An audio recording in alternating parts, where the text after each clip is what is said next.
If you've spent any time playing chess or other games online, you've probably heard the term ELO rating. Chess, League of Legends, Pokemon Showdown, it pops up everywhere. But have you ever really stopped to ask, what is this ELO thing? Why do we use it? Can it be negative? And why do some players love it while others? Well, not so much. Today, we're going to unravel the mystery. We'll trace its origins, build it from the ground up, and even see how modern systems are building on its foundation. At its core, ELO is a way to assign a number, your ELO rating, to your skill level. Win, your rating climbs. Lose, it drops. And over time, it's designed to settle on a number that reflects your true ability. Plus, it gives us a way to calculate the probability that one player wins against another. The origins of the ELO system. The ELO system was first developed in the 1950s by Arpad Elo, a Hungarian-American physicist. One eternal question that people had back then, as they do now, is who's the best chess player? I mean, you can always use tournaments and see who wins and loses, but what if someone doesn't turn up on the day, or doesn't play the right person, or just has a bad day? Elo, on the other hand, was a big fan of chess, who originally developed it for the United States Chess Federation, USCF. Nowadays, the system is used for games other than chess, including online video games. So there's a lot of information out there about what the ELO system is, how to update a player's ratings, and how to calculate probabilities from them. But what you might be left wondering is why the system works. In other words, just where do these formulas come from? And for a new player or for someone who doesn't know how to play chess, will their ELO be negative? A simplified rating system. In a simple rating system, we just need a way to figure out who's the best. And, we can do that without needing too much math. We can just say, start ratings at around 1,500 points. And if we win a game, we win 100 points. If we lose a game, we lose 100 points. We can simplify this by writing it as the equation on screen, where our naught is your initial rating, R is your current rating, and our prime is your new rating. Here, S is your score, which is 1 if you win, 0 if you lose, and half if you draw. So, yeah, the system actually sort of works in terms of ranking. But that's not really satisfying, is it? These numbers, like 700, 1,100, 1,300, they don't mean anything. And also, if you beat a chess player who is much stronger than you because they were having a bad day, then your ELO points should increase much more, not just by 100. Elo addresses this, and his words, as reported in 1960, was, all the principal rating systems are basically identical, even though the formulae may superficially look different. The fact is that when formulae are generalized, they are either of identical algebraic form or, if of seemingly different form, derivable from one another.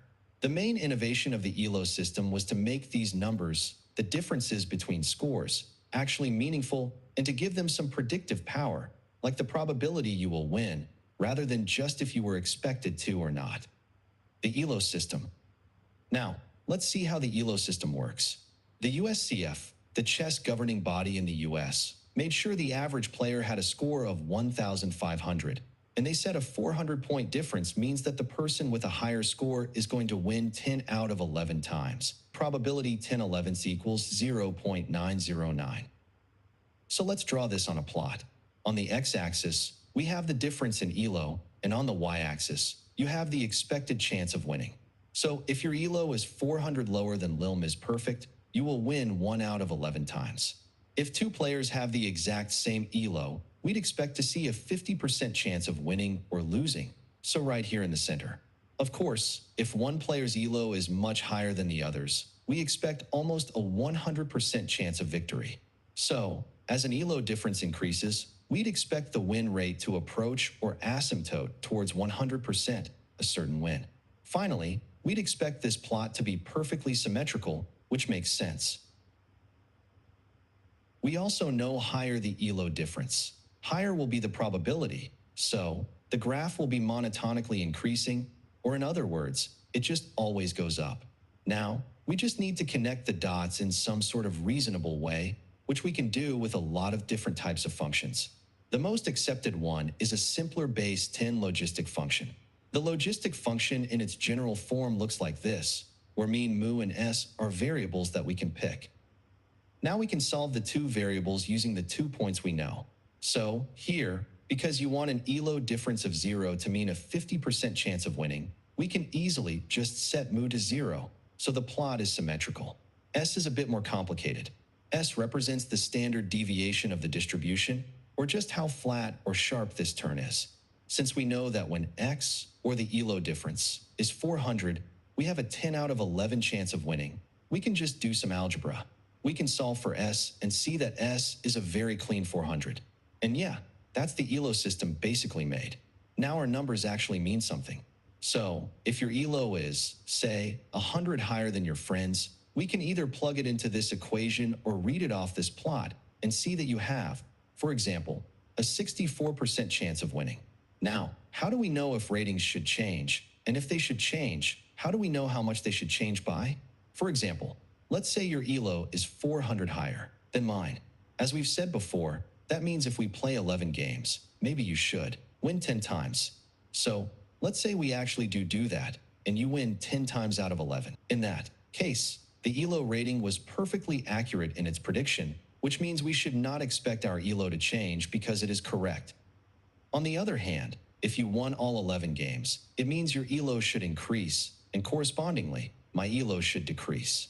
Of course, if you only win 9 out of 11 games, in other words, I beat him twice, then the opposite should happen. Since I won one more game than what was expected, your ELO rating should decrease, and mine should increase. That means we can just use these numbers to calculate the change in ELO. We can write that as an equation like this, where a prime is your new rating, R is your current rating, S is your real score, and E is your expected score. And, if you remember, we learned that you can calculate E via this equation, where delta R is the difference between your ELO and your opponent's ELO. The one variable that I haven't explained to you yet is this K, which ends up being the most variable part of different ELO implementations. K here is just some value that describes how much ELO you can gain or lose in a single match. So, if K is really, really small, you'll have to play a lot of games to get an accurate estimate of your score. If, on the other hand, K is really, really big, that means your ELO is going to change a lot, and so it's going to go up and down a lot, and be very noisy. So, FIDE, the Chess Federation, for example, has K change between 10 and 40, depending on your current rating, how many games you've played, and your current age. Pokemon Showdown, on the other hand, has a K between 32 and 50, depending on your current ELO. But if your ELO is below 1,100, K is high if you win and low if you lose, so that more points go into it at lower levels. Age of Empires 2 has a constant value of K at 32 off the replacement gains. So, different games just do different things. Can ELO be negative or 0? Now, let's discuss whether someone's ELO can be 0 or even negative. Let's say a noob chess player has an ELO of 400 and is playing against a grandmaster, 2,600. So, the difference in rating is 2,800. Now, if we plug this in the equation, we will get expected probability of win or expected score of the grandmaster will be 99.99% or almost 100%. Now, somehow the grandmaster loses the game. Let's see if the new rating of the grandmaster can become negative or not. So, we want the new rating to be negative. The real score is 0. Now, if we plug this into the equation, we get the value of K to be more than 2,800, which is the previous rating of the grandmaster. Now, in actual games, the value of K is never that high. For FIDE, the maximum value of K is 40. So, you've got your answer. ELO cannot be negative or 0. The value of K is decided to restrict these cases. Closing thoughts. Now, you can see a few times where we pick things completely arbitrarily. We got to decide from the start what numbers actually mean. So we decided that a 400 ELO increase means you win 10 out of 11 times. We also decided on a particular distribution. We could have chosen a normal distribution. We picked the logistic just because it was easier. And also, we decided how quickly ELOs could change. The main job of ELO is to compare players so that players can be matched against each other in tournaments.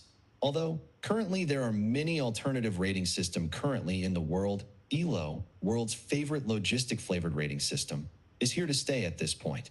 And hopefully now you can appreciate it as something a little deeper than just some arbitrary rules for updating numbers. That's it for today. Please subscribe and stay tuned for next videos.